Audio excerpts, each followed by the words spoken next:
Welcome to Homegrown Table Talk. I'm your host, Anna Hamlin, and today we're talking all about the FFA organization. So we have 4 representatives here within the organization. Can you start with introducing yourselves? Hi, I'm Alyssa Feather, and I'm from Wilmot. I'm here representing my chapter and just advocating for them as well. Hi, my name is Caleb McGregor. I'm serving as a South Dakota State Sentinel, and I'm from Webster, South Dakota. And my name is Ella Stiefvater. I'm currently serving as a state FFA president, and I'm originally from Salem, South Dakota. My name is Casey Gehring. I'm from the Parkston FFA chapter, and yeah, I'm from Parkston.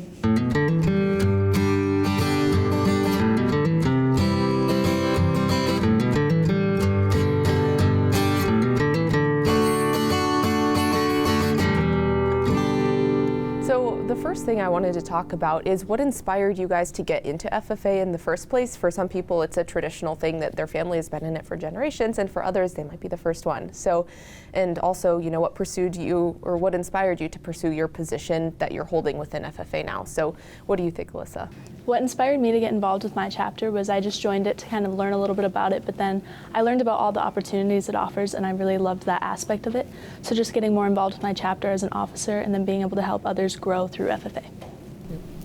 My parents were very heavily involved in FFA, and because of that, you know, seeing all their awards on the walls really inspired me to want to be in that organization, and through the competing in the CDEs and the LDEs, inspired me to want to become a better leader and to improve myself so that I could improve the communities and the areas around me. And I would say, I mean, I grew up on a farm and got to have the agriculture background, so of course that pushed me towards FFA. And then also I was just so grateful to be part of the organization that I decided to run for state office, because I thought, you know, what better way to give back and keep it going for another year. For sure. My chapter actually is fairly recent. We started in 2015, so it hasn't been around very long. I grew up with an agriculture background, so it was just something that I knew. I was very passionate about, and all the opportunities that FFA has given me has really just strived me to push myself through it. And a lot of you guys talked about the opportunities that you've kind of had, you know, that grow from within just participation, and then obviously there's kind of new ones that evolve every year. So can you actually talk about some of those opportunities that you guys have had as a new organization and finding all that stuff out? Yeah, so when we started, we had about 20 members, and they're all alumni, and they come back and support us every movement we make. But just like all the opportunities, we get to compete at so many different events. I personally compete in like 3 LDEs, which are like leadership development events, and then I've competed in like horse judging, vet science, and we get to go places, we get to make connections, and that's so huge as a small town, just trying to expand your knowledge and meet people. And you talked about CDEs, right? Can you explain those a little bit? Yeah, so CDE stands for Career Development Events, and basically what those are is they teach our members and our students about the broad types of agriculture that we have, you know, within our state and across our nation. You know, so they're very critical to our organization because they teach so much about the industries and some of the things that many agriculturalists do on a day-to-day basis. So as a state officer then, what are kind of your goals with introducing some of the other participants in FFA to the career opportunities that they might have? Yeah, so one of the ways we've gotten to do that is through our workshops and building those and taking those to our chapter visits. So we've gotten to see, I mean, almost all 109 chapters we have across the state. So we were really excited to do that. And every time we got in the classroom, we have different activities we get to do. One of them that we loved was matching up like a commonly known industry or like professional, their title, with a career development event that you might not think would have pieces of that. So we just looked at like vet science and how that could lead you to be a researcher, or, you know, just lots of different things like that. My personal favorite was ag communications, because, you know, that led me to my major here at SDSU. Right. So just really tying in all those different pieces and chapter visits really helped with that. What are your kind of thoughts with having your chapter and working kind of within that organization among other high schoolers and things like that, as far as how you're feeling led into college in your career? I think with like leadership development skills, it definitely helps you become a leader, and it helps you learn a lot about yourself. I did employment skills, and that just kind of taught me a lot about myself. So going into college, it's very nice to be able to know a lot about yourself and kind of your interests and things like that. What do you think that you guys have learned outside of the career portion of things then? Just like you said about yourself, is there anything interesting that you guys have learned, maybe not necessarily related to ag and your career in ag, but just about who you are as a person? Probably one of the biggest aspects that we as state officers put on and the members get to experience is like our leadership retreats, where you're going to get to spend 4 or 5 days with leadership-oriented members and students who want to learn more about leadership, and you learn so much just about how you yourself works in your leadership styles, as well as how to work better with other students. You know, really that just contributes to some of the successes that has made FFA stay around for the last 95 years. And to kind of build off of that, I think I've learned more specifically that like leadership is influence. I mean, that was something that we kind of heard but didn't realize what it meant until you know, you have the opportunity, you work with those people, and you realize how much good can be done by one person and their influence and what they can do as a leader. So you guys had like the leadership perspective at the retreat. What did it feel like from the members' side of things this year? For me personally, it's the opportunity to interview with people that you don't know, and like recently we've been told to dig deep and find different parts of yourself that you can tell our nominating team just about you, and that's been really helpful for me, is just to like really dig deep and find who I am as a person and how I can contribute to everybody else. Do you think then that everybody has a different thing that they specifically as a person can contribute to FFA, whether it is more of an agriculture background or just as a person, what you have to offer? Yeah, most definitely. I think that everybody with their unique personalities and everything has a lot to offer, and it puts a team together that's going to work very well together. Of course. Yeah, I would agree. I mean, we have almost 5,500 members here in South Dakota, and all of those students, I mean, I can speak for, they just bring so many different things. I mean, what we've seen all year is just from any background, whether you live in town or on the farm, you know, you like agri-science or you like, you know, anything else in FFA, it's all so important and it all has a part to play.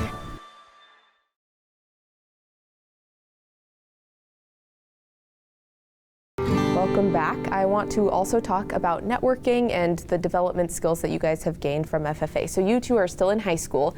How has FFA played into maybe making some friends within school and that kind of thing, and also helping you decide what you want to do with your futures?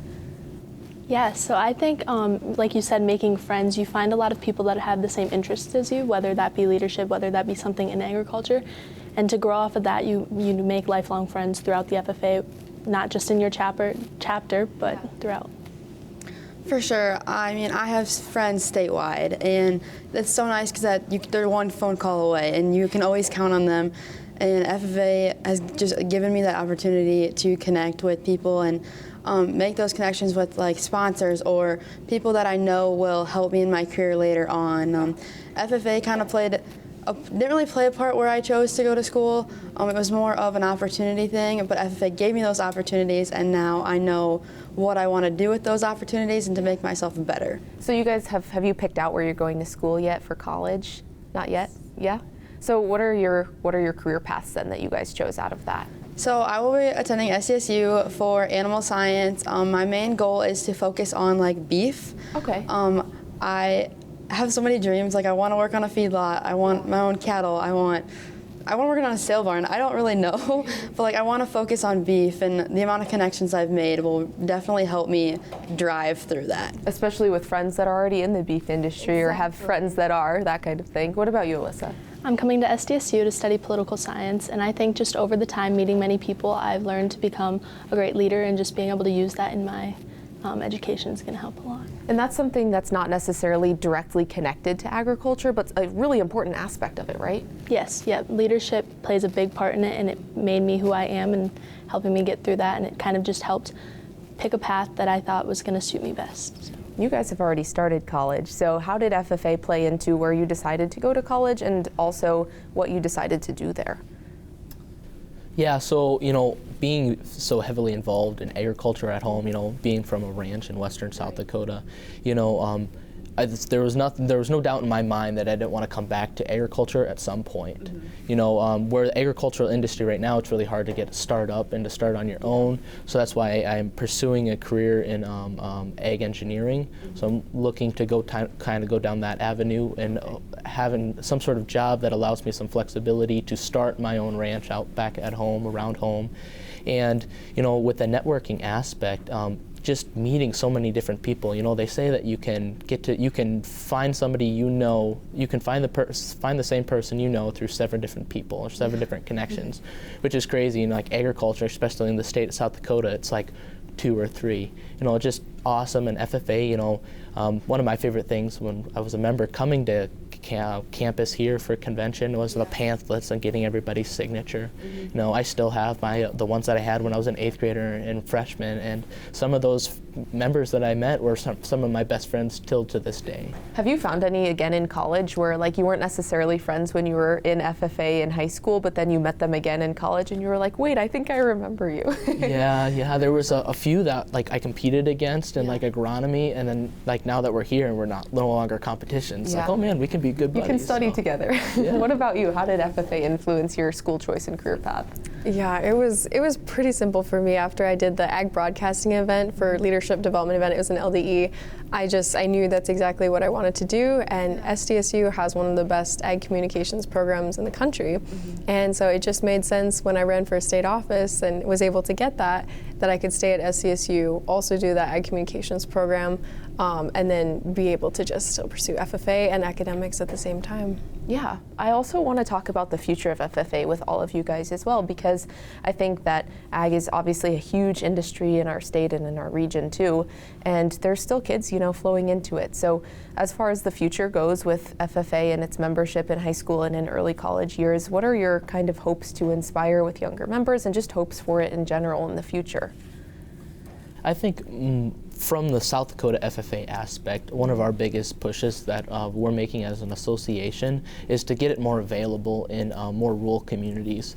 This past year we started a FFA chapter in Sioux Falls CTE program, and that's opened up a whole new door, you know, to having new members having their access to agriculture, learning about the importance of it, as well as seeing maybe if they have a career opportunity within it, you know. So that's pretty much one of the biggest things about FFA, you know, is learning about all the different opportunities. And yeah, we do have 7 new chapters this year, so that's been really exciting to see that. Yeah, to see that growth. And bring up those numbers all the time. And I think just encouraging, you know, ag teachers, of course, and always making sure that they have all the resources and communication that they need, because they play such a big role in starting these programs and keeping them strong.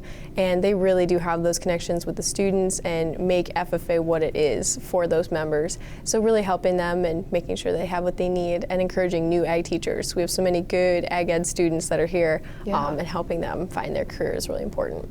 And then as a somewhat newer chapter, have you seen membership growth and the growth of FFA in your community too, do you think? Absolutely. So a little fact about my town, we actually had FFA like way back, and then it kind of disappeared, and now it's back, which is really nice because some of our grandparents were in FFA, and now we get to do it, but like we kind of skipped a generation. But it's really nice because like we kind of started small, and we're not a big graduating class, and we're not a big school. Right. But we have around 60 members in our chapter, and within the last 3 years, I think we've tripled. Oh wow. So it's absolutely awesome, just like we're always growing, and our little baby FFAers are probably gonna be our strongest group, and they're the biggest group, and they are gonna take our chapter to a whole new level. So as you guys are kind of aging up, I guess, in the FFA organization, what are you noticing with some of the younger members coming in? Do they seem driven to continue the passions that you guys have too? I think they are, yeah. Being involved is something within a small community, and they want to keep that involvement going so that we have a strong FFA and just an organization in general. They have that passion to keep it moving forward. For sure. Are you guys noticing the same thing? Oh yeah, all the time. I mean, one of my teammates and I actually got to go to Parkston for their FFA chapter visit, and it was amazing. I mean, they've got energetic members who are excited to be an FFA, and we love seeing that because there's so many opportunities if kids are willing to put in the work and, you know, take them. For sure. Oh, absolutely. And I think one of the most exciting thing is these kids are ready to work and put in a lot of hard work, not only into FFA to be successful, but into the outside of their careers and life, and just that hard work aspect. So. Yeah, there's a huge kind of hard work aspect of agriculture in general, and in being involved with something like FFA. It takes a lot of time, and I think you guys would all say that it's worth it and that it really has its benefits in the end. But that was a perfect segue, because up next we're going to be talking about the hard work that goes into agriculture and why it's important to be instilling it into some young members.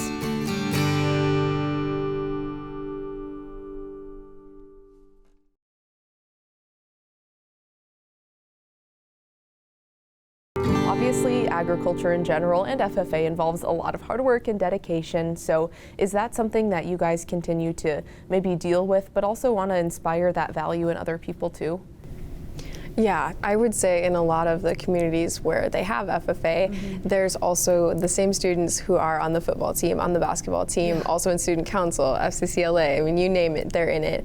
And so I think also being part of FFA, they learn how to work really hard for everything that they have and everything they can do in high school. And that was a really similar experience for my own chapter back home. For sure. Yeah, hard work is very important to agriculture, as we had mentioned earlier, and it really, in order to be successful in this organization and to really to utilize all of the tools that you're given, it requires a level of hard work, and it really, FFA helps fine-tune your hard-working abilities. Yeah. Do you guys have the same experiences in that high school perspective and even role on your own family operations that you have?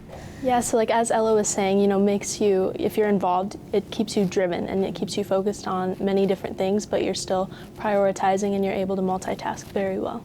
And you work on your family farm too, I'm sure, right? I do, and multitasking is huge. Between being in school, being gone for FFA or just agriculture in general, and then going home to do chores and to just still try to run an organization at home and just keep pushing. But multitasking has also helped me learn about myself and what can I put to the table and how can I accomplish all of my goals in one day. So it's been a challenge, but I wouldn't change it for the world. And I think one of the kind of values that we generally associate with agriculture is hard work. You're up at dawn doing stuff till dusk, or sometimes way after when we have those rough days. But it's sometimes forgotten how rewarding and how much fun it actually can be too, right? So FFA also kind of emphasizes having fun and energy and just enjoying the company of people like you, right? Oh yeah, absolutely. Probably one of my favorite memories, or one of my favorite contests, was the range CDE, where you go and you judge ranges or plants within the natural range that we have. South Dakota has a lot of natural prairie, and it's important to protect it, and so that's why that range contest exists. But it took a lot of hard work to get there, and with that hard work, my team was able to make it to the national range competition down in Oklahoma City. And probably one of my favorite memories was driving on that 14-hour drive down there, listening. My team had this one song that we love to play. We played it probably 150 times up there and back, and it was Roxanne by the Police, and my ag teacher was getting very annoyed probably about the third or fourth time listening to it. And then they got 100, 200 more times. Yep, and he actually really used to enjoy the song, but now I don't think he much cares for it much. But do you have any fun memories like that? Oh, absolutely. I think one of the freshest ones in my mind was our actual officer team went to National FFA this year, and our advisor decided to take us to an Indian restaurant to broaden our horizons. Okay. And while we were there, we didn't realize there was actually a traditional Indian wedding happening at the restaurant. And so we were the only other people there enjoying our meal, and then there was a very large Indian wedding on the other side of the screens. And so we got to just experience a whole new culture at the same time, and it was just very entertaining. Yeah, you learn a lot outside of even just regular agriculture content, I suppose. What about you guys? You've been in FFA for a long time. Any favorite memories, either with agriculture in general or just with the organization? So one of my favorite things is like we get to show livestock through FFA too at State Fair. It's a stressful time period at State Fair for me because like showing 4-H and FFA and we just run. Yeah. But just like the opportunity to get out there and get under another judge's opinion, that's always fun because I love it. I love getting an opinion on my home-raised animals. I raise boar goats.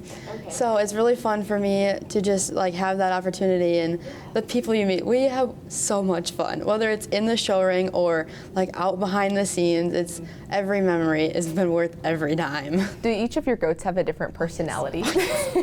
Oh yes, and I could tell you all of them. Yeah, I'm sure. They're all like they're like humans in their own. Yes. And some of them are really sassy too, right? Any of those ones this year? I do.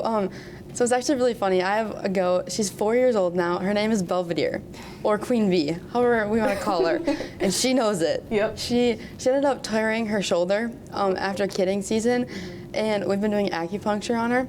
But like, she will rip around and like cruise on 2 legs. The zoomies. She's on her knees, and I mean, she'll push you. She is Queen Bee. Puts everyone in her place. Yes. What about you? Anything special? One of my favorite memories is when I was a freshman riding a charter bus with many different members from chapters down to National Convention.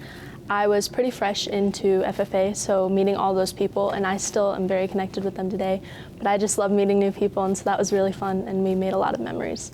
And I know that there might be some members that are from some more city areas. There's definitely urban populations that still want to get involved with agriculture. So do you guys kind of want to encourage more people to join no matter their background as well?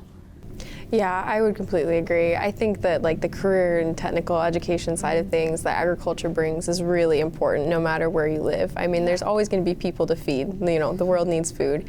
And so no matter the background, there's a place for everyone in FFA and meeting their interest and their niche needs. So I think that's something really cool that our organization provides. For sure. Yeah, you know, 90% of Americans don't know where their food comes from, and FFA helps shine a light and make that high percentage come down. And not only that, but it's important to know the economic revenue that agriculture makes an impact within our state. You know, beef is important. The honey production from bees. You know, I think we're top 3 or top 1 in the nation that produce honey. You know, and many people don't know that. But in order to be a successful member of society, it's important to have all that information and know where your food's coming from and know what the industries are within our state. Any thoughts from you guys on that one too?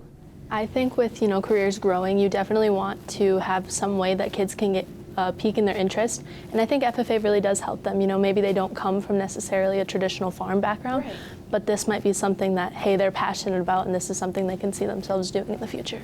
And FFA is extremely nice to us. Like we said, we have leadership events, so if you don't want to do anything hands-on, you have that opportunity to give a speech or do egg broadcasting, which that interests absolutely everybody, and I love where our direction is going of encouraging younger members.